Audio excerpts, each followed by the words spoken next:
لوگ نمازوں کی تبلیغ کرتے ہیں نا جی، میں نمازیں جو صحابہ نے پڑھ میں اسی پر ہی تقریر کروں نا تو سارا ناموس رسالت کی طرف بات چلی جائے گی جی۔ حضرت سلمہ بن اکوا یہ وہ صحابی ہیں جو گھوڑے سے تیز دوڑتے تھے۔ حضرت یزید بن عبید کہتے ہیں یہ امام بخاری کی ثلاثی حدیث ہے، یعنی صرف 3 واسطے ہیں حضور سے، کسی محدث کی یہ حدیث ثلاثی جو ہے یہ بہت بڑا اعزاز ہے، امام بخاری کی یہ ثلاثی حدیث ہے۔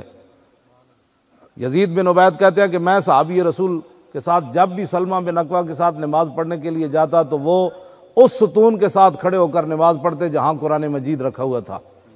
تو میں نے پوچھا جی آپ جگہ ساری خالی ہوتی ہے، آپ اس انتظار میں رہتے ہیں کہ میں نے اس ستون کے سامنے نماز پڑھنی ہے، تو اس کی وجہ؟ تو آپ نے فرمایا کیا پوچھتے ہو، میں نے حضور کو اکثر یہاں نماز پڑھتے ہوئے دیکھا۔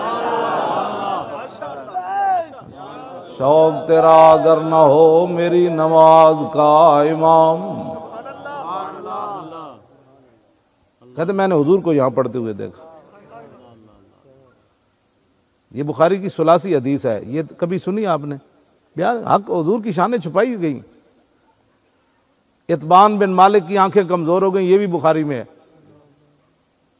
انہوں نے عرض کی حضور آپ میرے گھر تشریف لائیں، ایک جگہ آپ نماز پڑھیں تاکہ میں اس جگہ پر نماز پڑھا کروں۔ تو میرے آقا نے یہ تو نہیں فرمایا نماز تو نے خدا کی پڑھنی ہے اور خیال میرا رکھنا ہے۔ شوق تیرا اگر نہ ہو میری نماز کا امام، شوق تیرا اگر نہ ہو میری نماز کا امام، شوق تیرا اگر نہ ہو میری نماز کا امام، میرا قیام بھی حجاب میرا سجود بھی حجاب۔ تو میرے آقا نے فرمایا اچھا میں آؤں گا آپ کے گھر، حضور آنکھیں میری کمزور ہو گئی ہیں تو میں گھر میں نماز پڑھنا چاہتا ہوں، تو آپ ایک جگہ آئیں تو میں اس کو جائے نماز بنا لوں گا۔ آپ میں جب بھی میں کھڑا ہوں گا تو میں کہوں میرے آقا نے یہاں پڑھی تھی، میرے آقا نے ایسے یہاں رکوع فرمایا تھا، حضور نے ایسے ہاتھ اٹھائے تھے، حضور بیٹھے ایسے تھے، حضور نے اس دن لباس ایسا پہنا ہوا تھا، حضور کی زلفیں یہاں تک پہنچی ہوئی تھی۔ شوق تیرا اگر نہ ہو میری نماز کا امام، حضور نے سلام ایسے پھیرا تھا، رخسار مجھے ایسے نظر آئے تھے، پھر حضور نے ایسے پھیرا تھا، وہ چٹائی پھر ایسی تھی اس دن، حضور نے وضو یہاں فرمایا تھا۔ یہ ساری ادائیں تھیں جو حضور میں یاد کر کر کے نماز پڑھا کروں۔ شوق تیرا اگر نہ ہو میری نماز کا امام، میرا قیام بھی حجاب میرا سجود بھی حجاب۔ واہ کلندر واہ، کیا بات کر گیا۔ میرے آقا نے فرمایا میں آ رہا ہوں۔ حضرت اتبان بن مالک کہتے ہیں کہ میں نے دیکھا صبح صبح میرے آقا و مولا صدیق اکبر کو ساتھ لے کر میرے گھر آ گئے۔ کہنے لگے میرے پاس تو کوئی ایسی چیز نہیں تھی، ایک چٹائی تھی، میں نے اسے دھونا شروع کر دیا۔ تو میں نے کہا جی جناب کیا نوش فرما، کیا کھائیں گے، کیا کھائیں؟ حضور نے فرمایا چھوڑو کھانے پینے کی بات، پہلے جس کام کے لیے بلایا وہ کام تو کرواؤ۔ صحابی کہتے ہیں میں نے وہ چٹائی دھوئی اور حضور کھڑے ہو گئے اور حضور نے نماز پڑھائی۔ ہاں جی، یہ باتیں ساری جو ہیں، پھر نماز کی باتیں تو یہ بھی بیان کرو نا، کیوں جی؟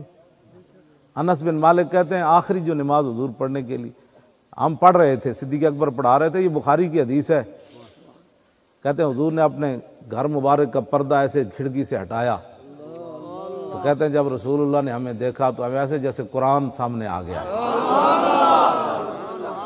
ایسی مصحف کے لفظ ہیں قرآن حدیث میں، قرآن کا ورقہ سامنے آ گیا۔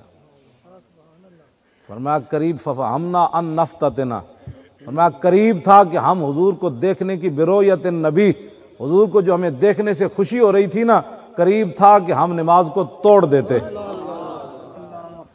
برؤیت النبی۔ ہاں جی، لیکن حضور نے پردہ نیچے کا، حضور نے تبسم فرمایا، کہتے ہیں سارے کے سارے ہم حضور کو دیکھنا شروع ہو گئے۔ پڑھ نماز اللہ کی رہے تھے، حضور نے پردہ تو اس طرف سے ہٹایا، کعبہ شریف تو ایسے ہے، حضور کا گھر تو ایسے ہے، صحابہ ایسے منہ کر کے کھڑے تھے یا ایسے منہ کر کے کھڑے تھے، اس کا عقدہ تو آج تک نہیں کھلا۔ شوق تیرا اسی تے بڑا بڑا گل ہے تواڈے تے ہاضم ہی کوئی نہیں، اسی بیان کریے تے۔ شوق تیرا اگر نہ ہو میری نماز کا امام، شوق تیرا اگر نہ ہو میری نماز کا امام، میرا قیام بھی حجاب، میرا سجود بھی حجاب۔ میرے آقا نے نہیں فرمایا تھوڑی نمازاں ٹوٹ گئی ہیں تسی مینوں ویکھن لگے سی، اے کی کر رہے سی بھائی تسی مینوں ویکھن لگ پے، کیوں جی؟ ہاں